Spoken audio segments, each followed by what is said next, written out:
Hello, my friends. Welcome to Sleep Stories, the channel where you, the viewer, are the main character in your own story. In tonight's video, you will find yourself on a galactic journey with the weight of humanity on your shoulders. So close your eyes, take a deep breath in and out. Let the weight of the world fall away. Because tonight, you are not here anymore. Tonight, you are an astronaut. The year is 2100. Earth is fading, still beautiful but tired. The oceans are warm. The air is thin. The stars are calling. And you are answering that call. You are the final member of humanity's most important mission. A journey to Mars. Not to visit, but to build, to stay, to begin again. You wake up inside the launch station, a quiet, temperature-controlled room. White walls, a potted plant in the corner. It's artificial, but comforting. You've trained for years. Physically, mentally, emotionally. You're strong, calm, and ready. Lying on the cot next to you is Lieutenant Ava Ramos. She's your systems engineer, sharp as a blade, and always chewing on spearmint gum. She glances over at you and smiles. Big day, huh? Think they'll remember our names back on Earth? She says softly. Only if we survive it, jokes Commander Malik Ortiz from across the room. He's already suited up, adjusting the seal on his helmet. His voice is deep and reassuring. He's done 2 lunar missions before this one. Now, he's your co-pilot. You nod, pulling your legs over the side of the bed and sitting upright. You can feel your heart beating slowly in your chest. Not from fear, but from anticipation. There's a knock at the door. Dr. Hale, the mission director, steps inside. Her gray hair is tied back, and she wears a clean white uniform with the Argo patch on her sleeve. It's time, she says simply. No dramatic speeches. No final goodbyes. Just quiet nods. A shared look of understanding between teammates who have trained for this moment for years. You follow Ava and Ortiz down the long corridor. The sound of your boots echoes softly. The hallway is lined with dim blue lights. Outside the window, you can see the Argo waiting on the launch pad, its massive frame cutting through the early morning fog. Your suit is heavier than you remember. You carry your helmet under one arm. Inside, everything is quiet, still. As you climb the boarding ramp, Ortiz looks back and says, "Next stop, the Red Planet. And you, the last to board, take one final breath of Earth's air before stepping inside the ship that will carry you to a new world." You strap into the captain's chair. Beside you, Ortiz runs through the pre-flight checklist. His fingers dance across the control panel, flipping switches and checking readouts. Ava floats gently behind, making her way to her station in the systems bay. Oxygen filters engaged. Life support stable, she calls out. The voice of Dr. Hale crackles through your headset. Launch sequence confirmed. T-minus 10 seconds. You grip the armrests, your gloved hands steady. 9, 8. You feel the ship shudder slightly as fuel begins to flow. 7, 6. You glance out the window. The sky is still dark. Stars shine faintly above the clouds. 5. Ortiz gives you a thumbs up. 4. You take a deep breath. 3. Your eyes close for just a second. 2. Ava whispers, "See you on the other side." 1. Ignition. The ship erupts into motion. The force pushes you back into your seat. Your bones vibrate as the engines roar to life. You feel the weight of Earth pulling you down while the Argo pulls you upward. The sky outside your window changes from dark gray to cobalt blue, then to a deep, endless black. And then, silence. You're weightless. The Earth slowly shrinks behind you. A glowing blue sphere wrapped in soft clouds. Beautiful and distant. Ortiz lets out a long, low whistle. We made it. Ava unbuckles and floats past you, upside down. Welcome to space, Captain. You smile. You've left everything you knew behind. But you're not alone. Together, the three of you are headed towards something new. Something fragile, bold, and full of possibility. Mars awaits. Days pass in orbit. Time slows down in space. There is no night or day, only the shifting hue of the stars outside your window. You float gently through the Argos corridor, your fingertips brushing the wall for balance. The ship hums with life. Cool air circulates. Screens flicker with diagnostics. Ava is in the lab bay, monitoring the plant habitat. Tiny green sprouts push through artificial soil beneath LED lights. They're growing faster than expected, she says, placing a hand against the glass. Maybe Mars won't feel so empty after all. Ortiz is in the observation deck, floating near the ceiling with his legs tucked loosely under him. He's playing chess with the ship's AI assistant, Sira, short for Simulated Environmental Response Algorithm. Sira's voice is soft and warm. Knight to E5. Check. Ortiz sighs. Remind me to reprogram her to go easy on me. You smile, watching them. This strange new family, hurtling through the void. That night, you lie in your quarters, staring at the curved ceiling. A faint reflection of Earth still lingers in your mind.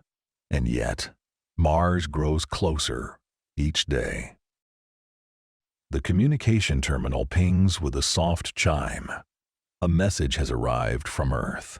You float to the console and press play. It's Dr. Hale. Argo crew, this is Mission Control. Just wanted to send a word of encouragement. The world's watching you. The launch gave people hope. Real hope. Your mission means everything.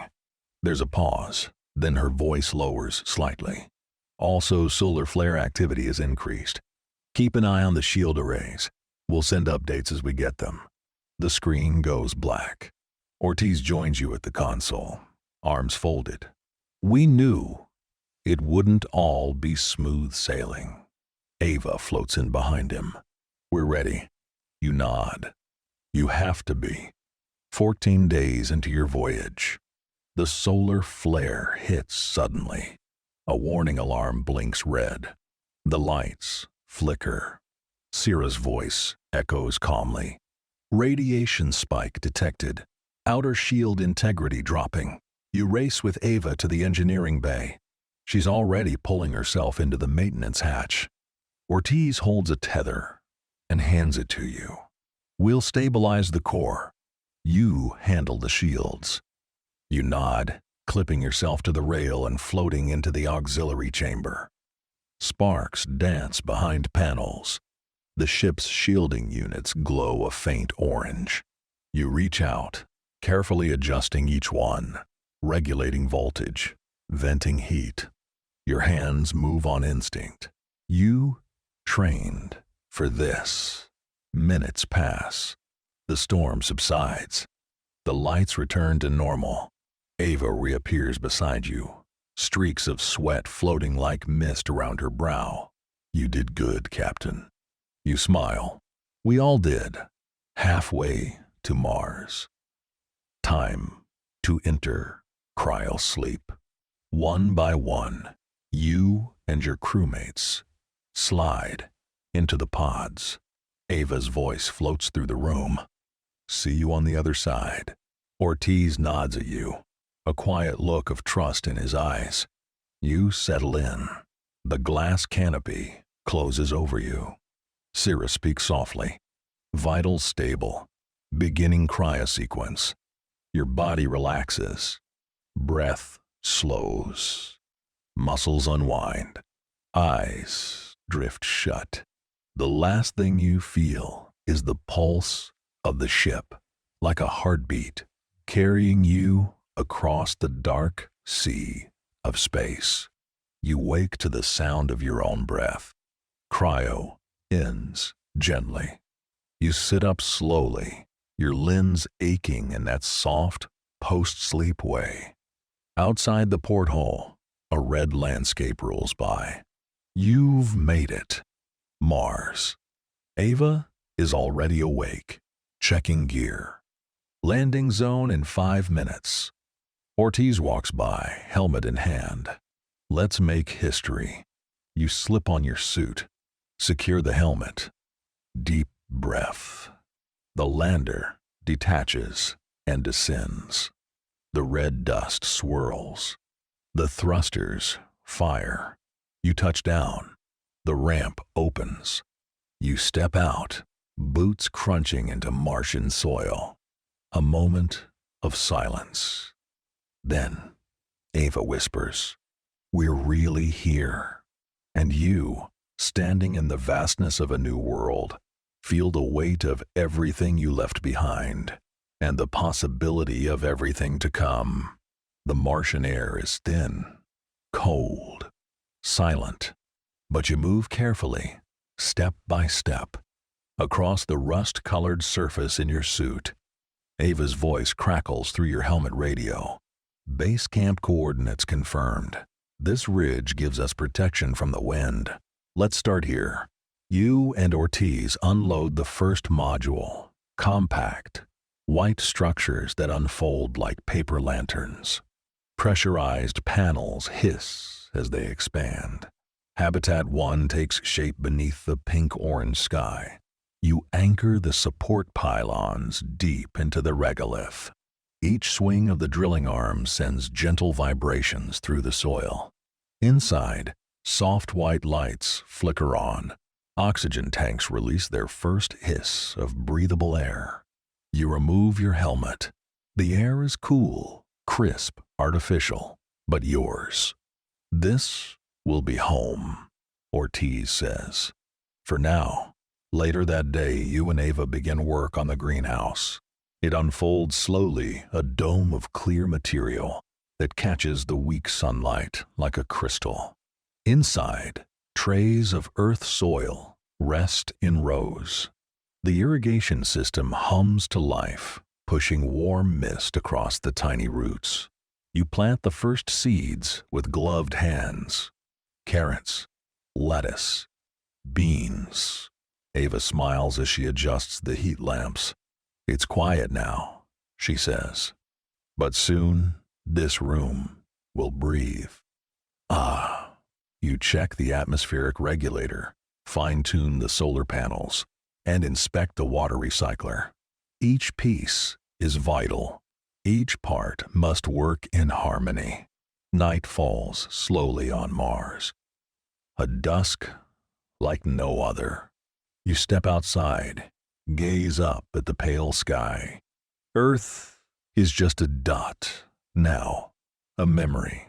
But here, beneath unfamiliar stars, you have planted something new. Hope. 2 weeks have passed.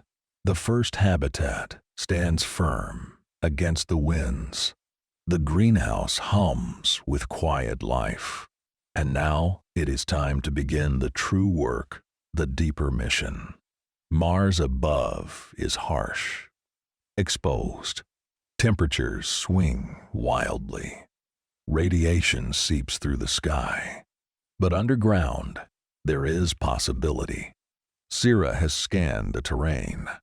Just beyond the ridge, beneath a flat stretch of stone, lies a system of lava tubes, ancient passages carved by fire.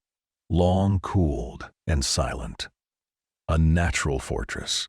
You travel there with Ava and Ortiz. The rover crawls over red sand, each bump softened by your cushioned seat. In the distance, dust devils dance like spirits. The planet feels alive in strange, subtle ways. You reach the site and begin to work. The drilling unit anchors itself, its long arms stretching into the rock like slow fingers. Bit by bit, it bores downward. Every layer tells a story. Clay, volcanic basalt, the dry echoes of a once wet world. Hours pass in near silence. Finally, the drill breaks through. Ava peers into the shaft. Her voice crackles over calms. Cavern confirmed.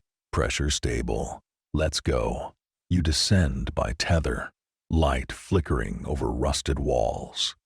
The lava tube is immense, vaulted and cool. You shine your light across the ceiling. Smooth, wave like stone. A chamber carved by nature now reclaimed for purpose. This, Ortiz says, his voice full of awe, could hold hundreds.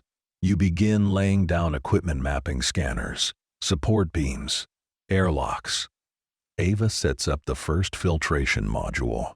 You start placing solar-fed batteries and low-light lamps along the walls. The base above is your outpost. This is the beginning of the colony, a place where children may one day sleep, where greenhouses will grow in caverns, where Earth's legacy can live on. You're beneath the surface again. The lava tube stretches farther than you thought. Ava is marking support zones on the far wall. Ortiz is unpacking expansion beacons, each one lighting up with a low chime as it powers on. You're holding a scanner in your gloved hand, checking soil composition, tracking thermal gradients. Then, something changes. A faint ping. You tilt your head, glance at the readout. Not a fault, not equipment noise. A pattern, soft, repeating, rhythmic. You walk deeper into the cavern, slowly, the scanner in front of you. The walls begin to narrow slightly. The air, though filtered, feels cooler here. Time slows. The sound grows clearer. Not a sound, exactly. A frequency, a pulse. As if something is waiting or remembering. You pause and radio to the others. Ava, Ortiz, I'm getting something. Interference maybe, but it's regular. It's not natural.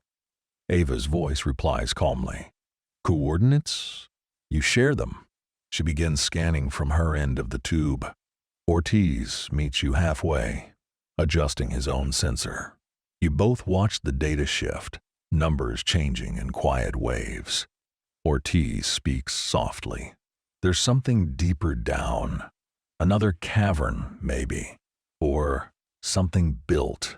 You look at the wall where the signal is strongest. Just ordinary stone. Yet the signal seems to pass through it, repeating every 20 seconds. Like a heartbeat. Not threatening, just waiting. The signal continues. Soft, rhythmic, familiar now, like a lullaby made of silence and distance. You and the crew stand before the cavern wall where the frequency is strongest. The scanners confirm a void beyond. Not empty, just unknown. Ava lowers the analysis tool and speaks gently. The rock here is thinner. We can cut through. Carefully. You nod. Ortiz begins assembling the micro drill. Its head glows a faint orange as it spins to life. It's slow, whisper quiet, designed for precision. The first tap into the rock is delicate. A fine stream of dust curls upward. Red powder floats in low gravity, catching in the lamplight like glitter. The rhythm of the drill is meditative. You feel your breath slow as you guide the beam in shallow arcs. Ava monitors structural integrity. Ortiz handles energy flow. Sierra reads back atmospheric stability. Hours pass in gentle silence. Then, a faint shift, a hollow resonance. The drill breaks through. Dust settles. You step back, a narrow opening, just large enough to peer through. Inside, darkness, but not void. The sensors confirm space and structure, angles, shapes not formed by erosion or lava. Ava whispers, "That's not natural." You all stand in stillness, gazing through the breach. There is no fear, only wonder. The signal pulses once more, softer now, as if acknowledging you. You don't know what lies within, but for the first time in weeks, your heart feels something you hadn't expected to find out here. An invitation. Ortiz leans back in a chair made of folded carbon mesh, his legs stretched out, arms resting behind his head. Nobody speaks at first. The silence is comfortable. You pour 3 cups of tea, warm, earthy, grown from the greenhouse, leaves you planted just days ago. A small comfort. Ortiz speaks first. His voice is calm, almost drowsy. What if it's nothing? Just echoes, old lava shafts, tricks of geology. Ava tilts her head. Geology doesn't make perfect angles, or repeating patterns, or signals that respond when we dig. You sit across from them. The cup warms your fingers. A pause. You speak slowly. We came here to build something new, to make this place ready for others. But what if someone or something was here first? Ortiz runs a hand through his short hair. I don't like the idea of wandering in blind, but part of me wants to see it, even if it's just dust and shadows. Ava smiles faintly. Mars was always quiet, but now it's whispering. Outside, the wind brushes the dome. You sip your tea and look toward the sealed airlock that leads back underground. Tomorrow, you'll decide. Tonight, you listen. To the wind, to each other, to Mars. You return the next morning. The breach in the cavern wall is just as you left it. Quiet, patient, waiting. The suit seals around you with a soft hiss. You check your oxygen level and feel the light weight of your toolkit clipped to your hip. Ava gives a gentle nod. Ortiz adjusts his visor and follows. Together, the 3 of you step through the narrow opening. Inside, your helmet lamp cuts into the stillness. The walls curve in smooth, sweeping arcs. Too perfect to be natural. They are not rough or broken, but carefully shaped, like the inside of a chamber that was designed, not discovered. As you move forward, the ground begins to change. There are patterns, symbols carved in long lines, flowing across the floor like quiet rivers. They are soft-edged, geometric, not like any writing you know. They spiral outward from the walls and into the central corridor. Ortiz speaks softly over the comms. No tool marks. This wasn't carved with anything we use. You continue ahead, deeper into the quiet. The chamber opens wider. Ava kneels beside a smooth panel of wall and brushes away a thin layer of red dust. Beneath it, something catches the light. Not metal, not glass. Crystals. They shimmer softly under your lamp. Their color changes with every angle. Blue becomes green. Green fades into gold. The surface hums with faint energy. Not electricity, but something older, something quieter. It's like memory, Ava says, like thoughts turned into stone. Farther inside, you reach the central room. It is round and vast. The ceiling disappears into shadow. In the center stands a tall pillar, tilted slightly, cracked at its base. Around it, more of the flowing symbols spiral outward like a star map made from language. Ortiz circles the room. No power source, no movement. But something in here is still awake. You step closer to the pillar and reach out with one gloved hand. It is cool to the touch, smooth as glass. And then it responds. A quiet pulse. A sound you feel more than hear. A gentle rhythm, like a heartbeat held in stone. Your helmet light dims as the chamber begins to glow on its own. Soft strands of color rise from the engraved floor. They float upward in curling patterns, like smoke that remembers where it came from. And in your mind, something begins to form. Not words, not images, feelings. You see a world that once had oceans and light. A civilization that built not to conquer, but to listen. Beings not like you, yet not entirely unfamiliar. They were artists, builders, dreamers, now gone. But they left something behind. Not warnings, not commands, an invitation. You are not the first to walk here, but you may be the first to understand. You return to Habitat 1 in silence. No one says much on the walk back. The sky is pale orange. Dust trails behind your boots. The signal still plays softly in your ears, not from the scanner, but from memory. You step through the airlock. The chamber cycles. The suits are unsealed and hung on the rack. The red plains stretch into shadow.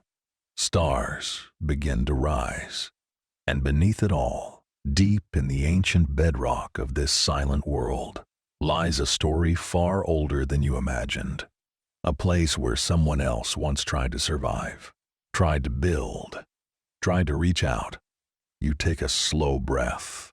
Maybe this is not the end of their story, you say. Maybe this is where ours begins. Weeks have passed. The excavation site has been sealed for now, marked and documented. A satellite uplink sends a steady stream of data back to Earth. Scientists will spend years trying to translate what you felt in an instant. The habitat has grown. The greenhouse hums quietly as new seedlings reach for filtered light. Water moves through narrow pipes. Solar panels stretch toward the sun. Every night, before you sleep, you find yourself staring out at the horizon. Not up at the stars, but down, toward what lies beneath. You do not have all the answers. You are not meant to. But you know this. You are not just here to survive. You are here to listen, to build, to remember. And one day, others will arrive. They will walk where you walked. They will plant roots in this red soil. And somewhere beneath their feet, the memories of two worlds will rest side by side, waiting to be understood, waiting to become something new. You close your eyes and sleep.